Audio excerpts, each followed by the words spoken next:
tun bayan sabanin da dan wasa Cristiano Ronaldo ya samu da mai horar da kungiyar kwallon kafa ta Manchester Erik ten Hag, ake ta alakanta dan wasan da barin kungiyar kwallon kafan a watan Janairu.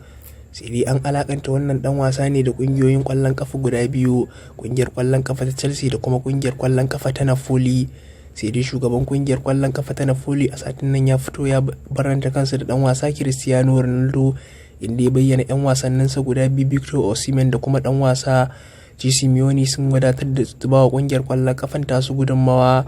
A can ma ɗaya kungiyar kwallon kafa ta Chelsea, Graham Potter ya tabbatar da ba sa buƙatar Cristiano Ronaldo saboda suna buƙatar ɗan wasan da zai zama yana da makoma nan gaba ba ma kaman su ba. A binciken da muka yi muku a ɗan wasa Kylian Mbappe, a kwantiragin da ya rattaba kungiyar kwallon kafa ta Paris Saint-Germain na tsawon shekaru 3, dan wasan zai dinga daukan euro miliyan 360 ne ga baki daya kwantiragin nasa guda 3. A ganin waɗannan kudade da kungiyar kwallon kafan ta Paris Saint-Germain suka sa masa, ba makawa dan wasan dole buri da kungiyar kwallon kafa ta Real Madrid suka yi masa na karin kwantiragi a kungiyar kwallon kafan, inda ake ganin wannan ba makananan kudade bane da dan wasan ya amince sa kwantiragi da kungiyar kwallon kafan ta Paris Saint-Germain fiye da Madrid. A ranar Larabar da ta gabata ne dan wasa Lionel Messi ya kafa sabon tarihi a gasar zakarin nahiyar Turai, inda ya kasance dan wasa mai karancin shekaru mai yawan shekaru, yana da shekara 35 da kwanaki 38, wanda ya samu nasarar zira kwallaye guda 2 a gasar zakarin nahiyar Turai. Dan wasan dai na ƙara haskaka a kungiyar kwallon kafa ta Paris Saint-Germain, sai dai har yanzu dan wasan bai yanke makomarsa na ci gaba da kasancewa da kungiyar kwallon kafan ba, ko kuma ziyarta ba sabon kwantiragi da kungiyar kwallon kafan, inda wasu rahotanni ke nuni da dan wasan Lionel Messi kungiyar kwallon kafa ta Manchester City ta fara zuwarcinsa. Mai horar da kungiyar kwallon kafa ta Manchester City Pep Guardiola ya bayyana idan dai ba a hango dan wasa Erling Haaland a fili ba, to babu makawa ka ai mamakin haka, inda ya kara da cewa idan dai har dan wasa Erling Haaland aka ga ya dakata da cin kwallo, to kada kowa ya mamaki. Ana ganin wannan magana ce kawai ya faɗa saboda bawa mutane kamar abin da ake kiransa da abin mamaki.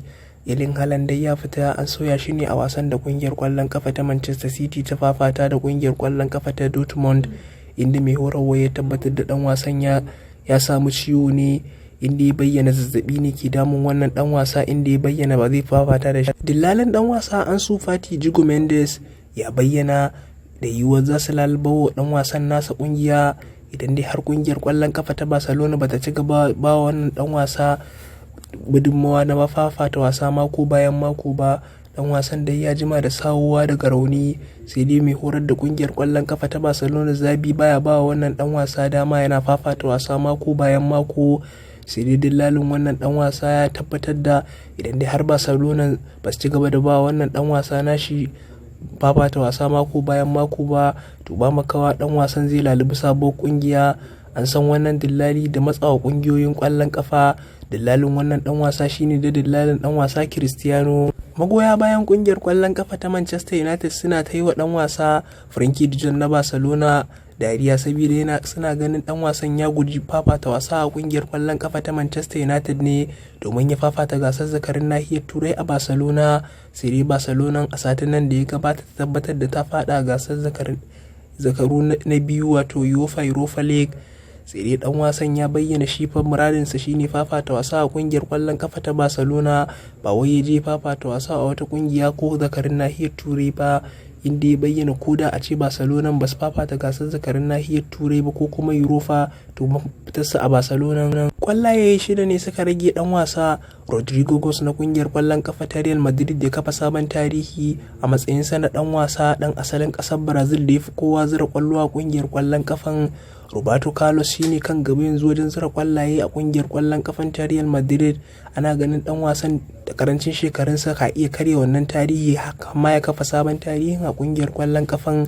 Dan wasan da yana haskaka a kungiyar kwallon kafa ta Real Madrid mako bayan mako, duk da dan wasan dai baya samun fafata wasa sati bayan sati, amma dan wasan yana taimakawa kungiyar kwallon kafa ta Real Madrid koda a mataki na canji ne idan ya shigo. Shugaban kungiyar kwallon kafa ta Lazio ya tabbatar da za su yi din mai yiwuwa wajen rike dan wasa Sergio Milinkovic-Savic ya ci gaba da kasancewa da kungiyar kwallon kafan, inda ya tabbatar da za su yi din mai yiwuwa wajen karawa wannan dan wasa albashi duk wasu buradan da dan wasan yake so su bashi.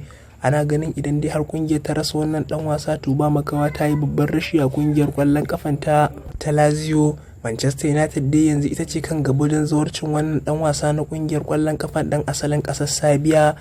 Sai dai ana ganin idan dai har dan wasan yana son mafitarsa da kuma karkare kwallon kafa da kyau to ba makawa sai ya bi kungiyar kwallon kafa ta Lazio, saboda idan yana son ya haskaka ne duniya ta dinga ganin sa to ba makawa kungiyar kwallon kafa ta Manchester United ya kamata ya zo. Barcelona ta bayyana dan wasa Jordi Alba da kuma dan wasa Gerard Pique ka iya sa su a kasuwa a watan Janairu, inda Barcelona take ganin 'yan wasannin da suka zama mata kamar ba su da wani amfani a kungiyar kwallon kafan. Barcelona dai na yunkurin gyara kungiyar kwallon kafan tasu ne domin ci gaba da tunkara kaka mai zuwa, saboda Barcelona suna ganin yanzu damar su gaba ɗaya yanzu ta wuce ne akan gasar La Liga ta kasar Andalus.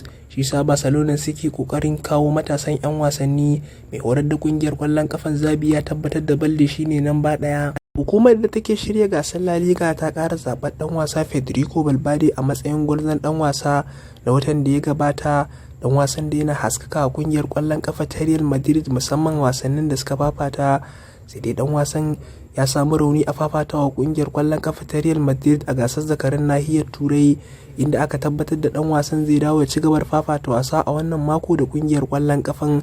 Federico Valverde da yana taimakawa ƙungiyar ƙwallon ƙafa ta Real Madrid wajen zira ƙwallo ko kuma ya taimaka a samu nasarar zira ƙwallo. Ya doke 'yan wasannin da suka fafata gasar La Liga irin su Robert Lewandowski da kuma ɗan wasa Iglesias na ƙungiyar ƙwallon ƙafa ta Real Betis, inda ɗan wasan ya samu nasarar lashe wannan kyauta.